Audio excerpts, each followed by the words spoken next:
saya ambil contoh untuk butir nomor 19, kompetensi guru. Yang dilihat adalah bagaimana kompetensi guru dalam menyusun rencana pelaksanaan pembelajaran. Bagaimana cara membuktikan kinerjanya? Maka dilakukan melalui dua cara, yaitu dengan telaah dokumen dan dengan melakukan wawancara. Saya lanjutkan untuk butir nomor 20, pengembangan profesi guru, yaitu melakukan evaluasi diri, refleksi, dan perbaikan kinerja. Untuk membuktikan kinerja, maka sekolah harus melihatkan dokumen tentang evaluasi diri, refleksi, dan pemberian kinerja, serta akan dilakukan wawancara kepada guru dan juga kepada kepala sekolah. Untuk butir nomor 21, pengembangan profesi guru, yang ingin dilihat apakah guru melakukan pengembangan profesi berkelanjutan, maka bukti kinerja yang harus disediakan oleh sekolah adalah dokumen tentang dokumen profesi pengembangan profesi berkelanjutan dan juga wawancara yang akan dilakukan kepada guru dan juga kepada kepala sekolah. Butir yang terakhir untuk butir inti yaitu inovasi dan kreativitas guru. Bagaimana kita ingin melihat apakah guru mengembangkan kegiatan pembelajaran yang inovatif dan kreatif. Maka pembuktian kinerjanya dilakukan melalui 3 cara, yaitu akan dilakukan melalui observasi, telaah dokumen, dan juga wawancara. Saya lanjutkan. Kalau tadi 4 butir inti, maka untuk butir kekhususan untuk SD ada 1, Bapak Ibu. Kompetensi guru untuk kekhususan guru yaitu guru atau kompetensi guru dalam mengembangkan perangkat pembelajaran tematik terpadu. Tentu saja yang akan dilihat bagaimana perangkat pembelajaran tematik terpadu oleh guru, kemudian bagaimana wawancara, bagaimana kompetensi guru dalam dia melaksanakan atau menyusun perangkat pembelajaran tematik terpadu. Selanjutnya untuk SMK ada pada butir pengembangan profesi guru kekhususan SMK juga akan dilihat melalui observasi, dokumen, dan wawancara untuk mengetahui apakah guru melakukan evaluasi diri, refleksi, ataupun perbaikan kinerja. Lanjut Pak Jum. Baik Bapak Ibu, sama tadi di setiap butir di IASP 2020 terdiri dari 7 aspek. Ada komponen, ada 2 subkomponen, kemudian ada indikator, ada pernyataan, ada capaian kinerja, ada pembuktian kinerja, dan ada rangkuman hasil penilaian. Ini semua nanti yang harus Bapak Ibu sekolah madrasah didalami. Lanjut Pak. Lanjut, baik Bapak Ibu. Untuk contoh, saya mengambil contoh untuk butir 19, yaitu komponen mutu guru. Halo? Kedengaran Bapak Ibu suara saya? Komponen mutu guru butir 19. Tadi ada 7 aspek ya Bapak Ibu. Halo? Komponen mutu guru, subkomponen kompetensi guru. Bapak Ibu yang lain mohon kerjasamanya di mute ya, supaya ini sama-sama nanti kita bisa dalami. Ya Bapak Ibu, mohon sekali bantuannya. Baik Bapak Ibu, bisa saya lanjutkan? Untuk butir 19, subkomponen kompetensi guru. Indikatornya menyusun rencana pelaksanaan pembelajaran.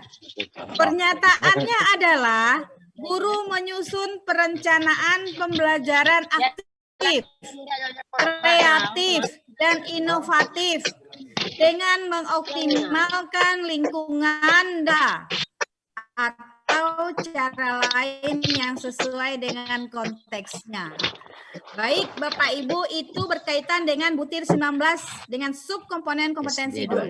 Pembuktian kinerjanya yang akan dilakukan nanti atau yang harus dipersiapkan oleh sekolah adalah dokumen yang berkaitan dengan penyusun rencana pelaksanaan pembelajaran dan juga wawancara. Lanjut Pak Jum. Lanjut Pak. Ya, baik Bapak Ibu, tabel kerja. Tabel kerja pertama yaitu pengumpulan data dengan telaah dokumen. Dokumen apa yang harus dipersiapkan oleh sekolah ketika akan membuktikan atau agar memperoleh level kinerja yang tertinggi atau level 4. Yang pertama, aspek yang ditelaah adalah guru menyusun RPP yang memfasilitasi siswa. Jadi tidak hanya ada tidaknya RPP, tetapi bagaimana RPP tersebut dapat memfasilitasi siswa untuk belajar aktif, kreatif, inovatif, efektif, dan menyenangkan. Dilihat dari mana? Apakah di dalam RPP itu guru menggunakan metode pembelajaran yang bervariasi? Jangan hanya ceramah, tetapi menggunakan berbagai model pembelajaran, misalnya merancang penelitian sederhana atau melakukan pembelajaran atau tugas proyek, pembelajaran berbasis masalah, ataupun pembelajaran kooperatif lainnya. Dokumennya yang dilihat tentu RPP, jadi berbeda dengan yang sebelumnya hanya melihat ada tidaknya RPP, tetapi untuk yang 2020 ini dilihat bagaimana isi RPP-nya. Yang pertama, apakah sudah mencantumkan atau menggambarkan model pembelajaran yang bervariasi, kemudian guru menggunakan media pembelajaran yang bervariasi, misalnya ada PowerPoint, ada video, ada media, dan seterusnya.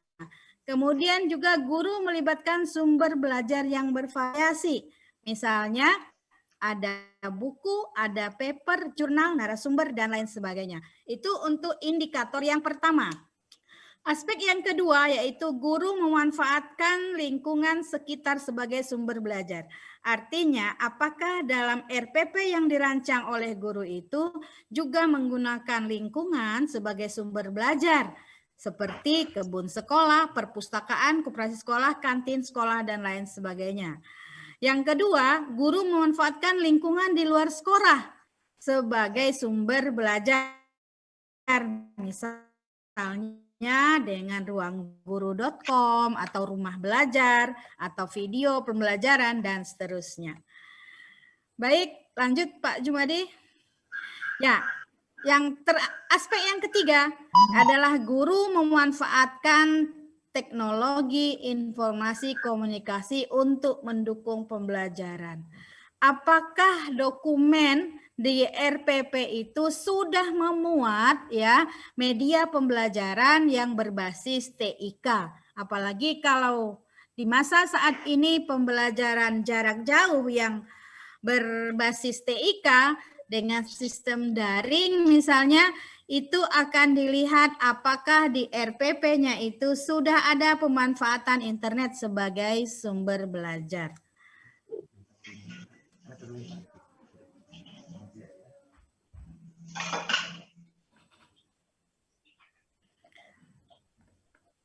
Sambil menunggu Bapak Ibu ya, kita menunggu. Mohon maaf Bu Her, ini mau menyampaikan, tadi saya ada untuk laptop, atas nama Hendri Muci, Pak Hendri Muci atau Ibu, bisa menghubungi kami dari panitia. Pak Hendri Muci, bisa menghubungi kami Pak di panitia melalui WA. Nanti kami minta waktunya sebentar Pak. Ini WA yang kemarin di WA oleh Tariat. Terima kasih Bu Herlina.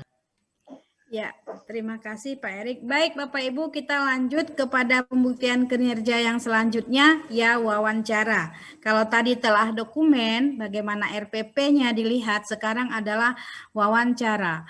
Wawancara, yang aspek yang diwawancara itu apa saja Bapak Ibu, atau aspek apa saja yang harus Bapak Ibu guru sekolah persiapkan?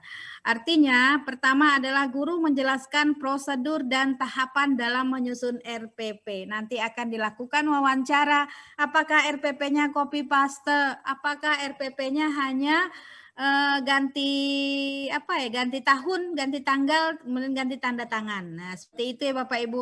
Kalau nanti Bapak Ibu akan memperoleh atau menginginkan level kinerja yang paling tinggi, artinya tidak akan dilakukan hal-hal yang seperti itu. Yang kedua, guru menjelaskan komponen atau aspek-aspek yang harus ada dalam RPP. Baik Bapak Ibu, sekarang ada RPP 3 komponen.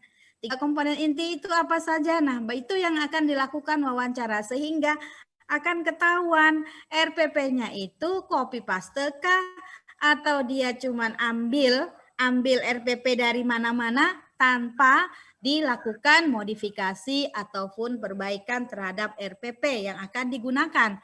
Karena sebaiknya guru ketika dia akan mengajar maka jangan mengambil RPP dari mana-mana, tetapi RPP yang khusus susunnya Bu, yang RPP-nya nanti sesuai dengan karakteristik ke saya ya link anaknya. Yang Link kedua, ini dengan halo Ibu, mohon di mute dulu ya. Saya lanjutkan Bapak Ibu.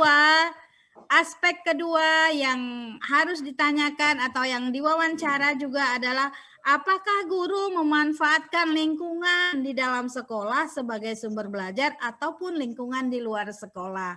Ya Bapak Ibu ya, jangan sampai guru itu tidak menggunakan media apa-apa, padahal justru lingkungan yang kontekstual itulah yang paling baik digunakan sebagai sumber belajar.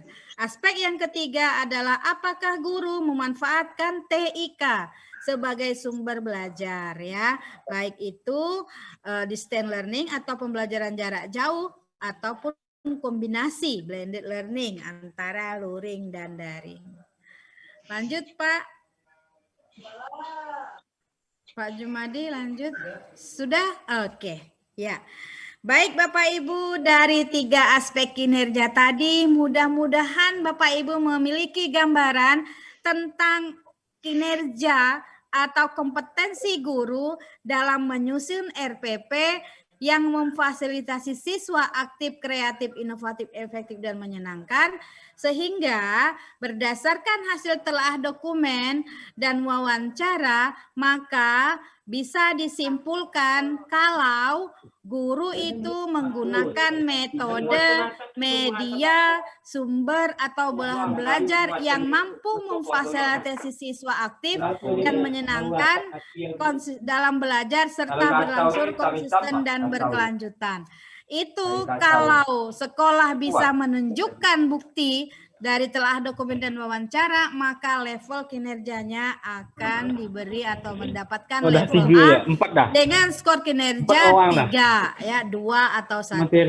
Baik Bapak Ibu, itu berkaitan dengan kompetensi guru butir 19, yaitu Bapak Ibu bagaimana guru menyusun RPP. Terima kasih, itu dari saya Bapak Ibu. Selanjutnya ada satu lagi? Pontianak. Untuk aspek yang selanjutnya Bapak Ibu ya. Terima kasih Bapak Ibu berkaitan dengan mutu guru. Mudah-mudahan bisa memberikan gambaran bagaimana komponen mutu guru yang terdiri dari 3 subkomponen, 4 butir inti dan 2 butir khusus. Terima kasih Pak Ibu. Selanjutnya akan dilanjutkan tentang komponen manajemen sekolah yang akan disampaikan oleh Bapak Ahmad Jaidi. Bapak Ibu semua, halo. Masih dilanjutkan ya. Hidayatullah Ketapang di silent. Bapak Hidayatullah di silent. Assalamualaikum warahmatullahi wabarakatuh. Ketapang nih. Bismillahirrahmanirrahim. Ya,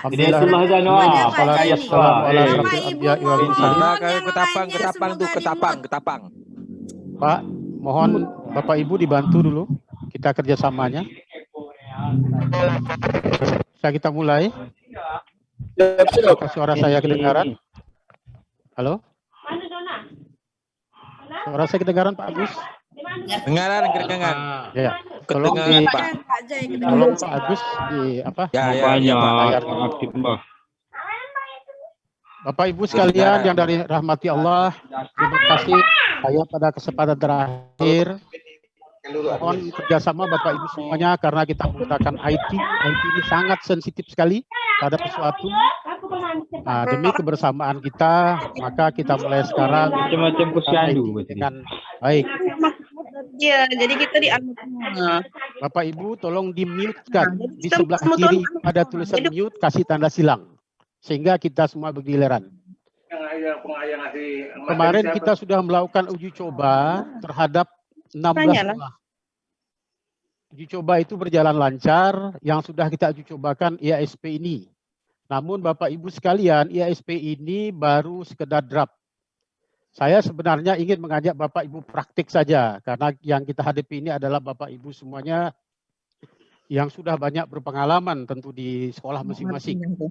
Tidak ada beda lagi SD, SMP, SMA, SLB, sama Bapak Ibu. Sedangkan saya menyampaikan ini, tadi sudah disampaikan oleh Profesor Willy, Dr. Helina, Pak Jumadi, dan terutama Pak Ketua, bahwa ada perbedaan prinsip antara akreditasi yang lalu dengan akreditasi sekarang. Akreditasi yang lalu kita mengisi 129 instrumen, ada dan tidak ada. Kemudian levelnya A4321. Sementara akreditasi sekarang secara tinggal 35 butir untuk umum. Banyak. Namun Bapak Ibu, dari ke-35 butir itu tidak hanya dilihat dokumennya saja atau komplain base. Kalau dulu pada saat sebulan atau 2 bulan, 3 bulan akan akreditasi, kita menyiapkan dokumen. Begitu visitasi datang, dipotret, selesailah barang itu. Kalau sekarang, karena namanya adalah performance base, berarti dilakukan telaah yang mendalam secara triangulasi data maupun triangulasi sumber, itu bedanya. Tadi sudah dijelaskan. Nah, saya tidak memerlukan waktu banyak, 10 menit saja. Saya yakin kita nanti tanya jawab saja, akan lebih praktis pada Bapak Ibu semuanya. Manajemen sekolah ini mulai dari butir 23 sampai ke butir 35. Nah, ini dia. Ada 13. Manajemen sekolah itu terdiri dari sub